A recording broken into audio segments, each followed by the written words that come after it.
School படிக்கிற குழந்தைய rape பண்ணி ஸ்கூல் பேக்கோட புதைச்சிருக்காங்க.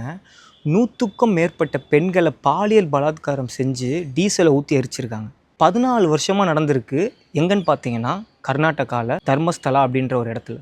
இதெல்லாம் பண்ண வச்சுருக்காங்க ஒருத்தரை. அவர் 2014க்கு அப்புறம் நான் காணாமல் போயிட்டேன், எனக்கு மனசு உறுத்திட்டே இருந்துச்சு, என்னால் தூங்க முடியல, அதனால தான் வாக்குமூலம் கொடுக்குறேன்னு சொல்லி இப்போ கொடுத்துருக்காரு. அவரை ஃபுல்லாக பிளாக் துணியை போட்டு மறைச்சி கொண்டு போகிறாங்க. ஏன்னா நாளைக்கு அவருக்கு எதனா நடந்துடக்கூடாது அப்படின்றதுக்காக. பண்ணவங்க எல்லாம் பெரிய ஆளுங்க. என்ன தான் நம்ம டெமோக்ராட்டிக் கண்ட்ரியில் இருக்குன்னு சொன்னாலும் இந்த மாதிரி பணம் பலம், அரசியல் பலம் இருக்கிறவங்க தப்பிச்சுக்கிட்டு தான் இருக்காங்க. இந்த நியூஸ் மறைய தான் போகுது, இன்னொரு நியூஸை உருவாக்க போகிறாங்க, நம்ம மறந்து போக தான் போகிறோம். இது தாங்க காலங்காலமாக நடந்துக்கிட்டு இருக்குது. இந்த வாக்குமூலம்லாம் கேட்டேங்க, அது எதனால அவங்க எரிச்சாங்க, எதனால அந்த நதி ஓரமாக புதைச்சாங்கன்னெலாம் அவங்க சொல்லும் போது இப்படிலாம் யோசிக்க முடியுமா ஒருத்தவங்களால? எவ்வளோ ஒரு மனுஷன் பிறவி கூட இருக்க முடியாதுங்க அவனுங்களால. அந்த மாதிரி ஒரு பிறவியால் மட்டும்தான் இந்த மாதிரி விஷயம்லாம் பண்ண முடியும்.